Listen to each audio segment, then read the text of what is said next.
Alright, this is Standard 62, factoring the greatest common factor, or in other words, GCF. Okay, factors are numbers that can be multiplied together to get another number. So, as you know, 2 times 3 can get you 6. So 2 and 3 are factors of 6. Factoring is expressing the number as a product of its factors. So, for instance, 9 equals 3 times 3. 25 equals 5 times 5. X squared equals x times x. P to the 4th power equals p times p times p times p. Okay, the greatest common factor is the greatest factor that divides the two numbers. So if you're looking at the two numbers 18 and 27, if we're trying to find our greatest common factor, we can list the factors of each and pick our largest number. So the factors of 18, 1, 2, 3, 6, 9, and 18.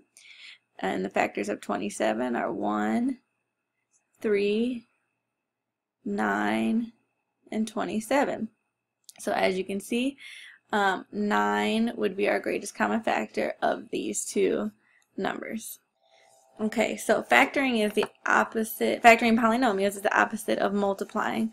So, for instance, last week you guys were given something like this, and you guys were great at it. You knew that you took this 2x and multiplied it to each term inside the parentheses. So you ended up getting 2x cubed plus 6x.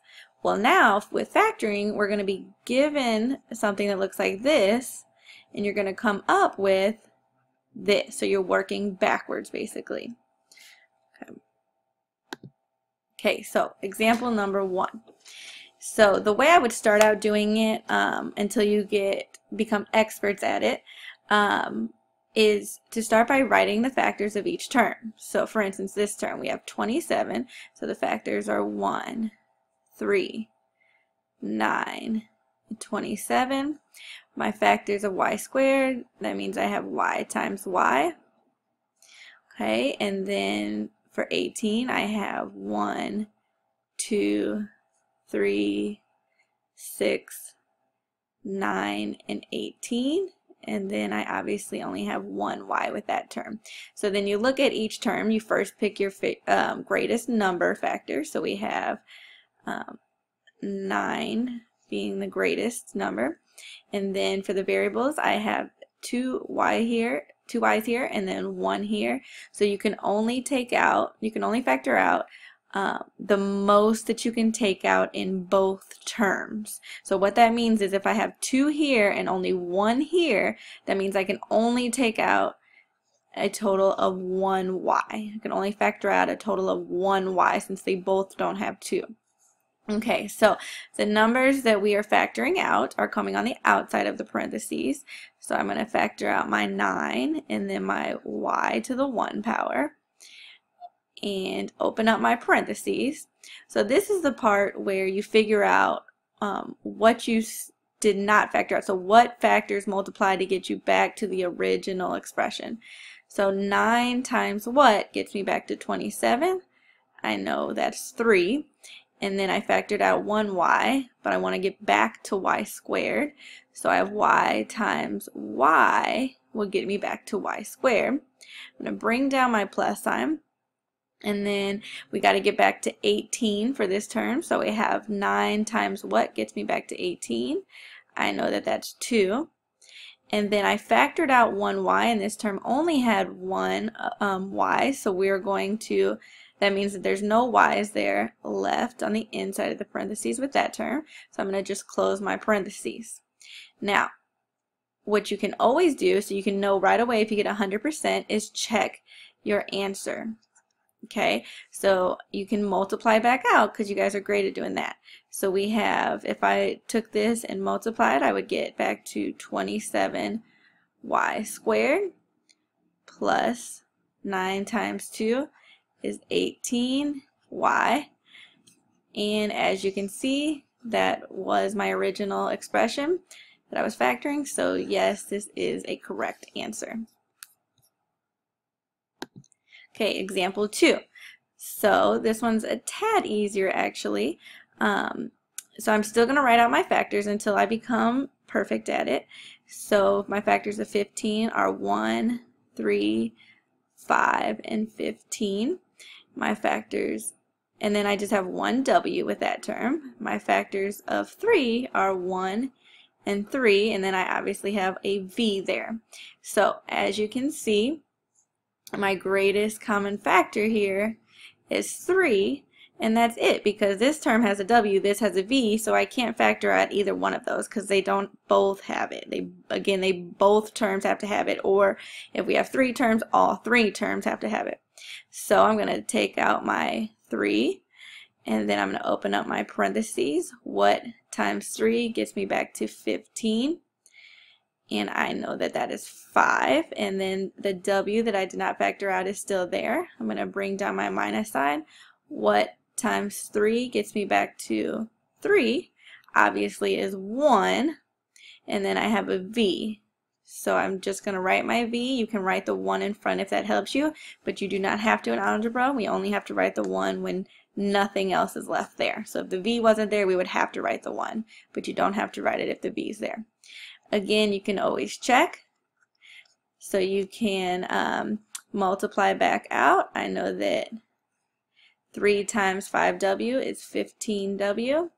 3 times my negative V is minus 3V. And it is the original expression, so I did do this right, so I can now box my answer.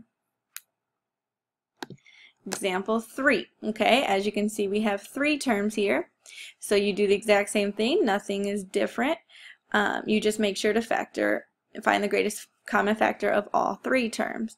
So I have, for 3, I have 1 and 3, and then I have A times A.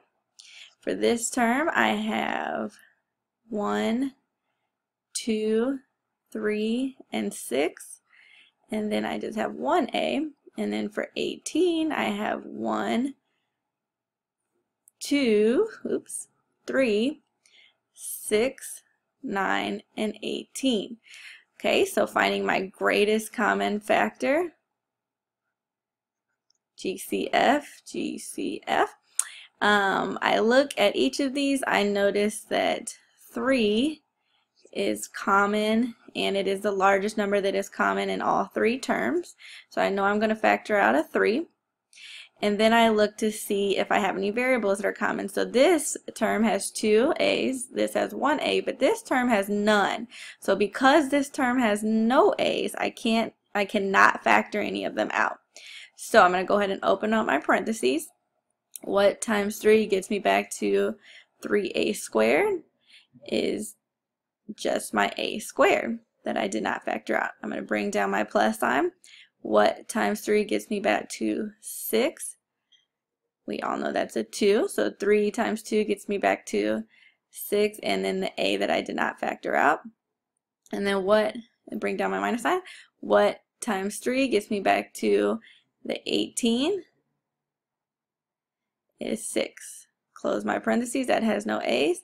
Again, you can check every problem, multiplying that back out. 3 times A squared is 3A squared. 3 times 2A is positive 6A. And 3 times negative 6 is negative 18, which is my original expression. So I'm going to box my answer because I know I did it correct. Alright, so now this problem, example 4, has multiple variables in each. So we have A's and B's in each. So everything is the same still, it's just a little more difficult. So again, my 4, I have 1, 2, 4, I have and A there, and I have a B there. So for this term, I have the factors of 8, 1, 2, 4, and 8. I have 1A there, and I have, B, times b there. And then I have 1 and a 2 for the factors of 2, and then I have 1a and 1b. So my greatest common factor is, I look at each of these, I see that 2 is the greatest factor, so I'm going to factor out a 2. And then I have 2 a's here, 1a here, 1a there, so I know I can only take out a total of 1a. And then I have 1b here, 2 here, and 1 here, so I know again I can only take out 1b, because you can only factor out what they all have in common. So what times 2 gets me back to 4? Is it 2? I took out 1a, so I have 1a left on the inside, and I have no b's because I factored that out. I'm going to bring down my minus sign. So for this term, 2 times what gets me back to 8? 4. I factored out 1a, so I have no a's left. I have factored out 1b, and I started with 2b, so that means I have 1b left. Bring down my plus sign. 2 times what gets me back to 2? 1, obviously. I took out my a's. I took out all my b's in this term, so all I have left is that 1 that you must write since there's nothing else there.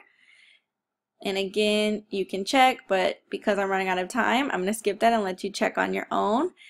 But it is correct if we were to go through and check.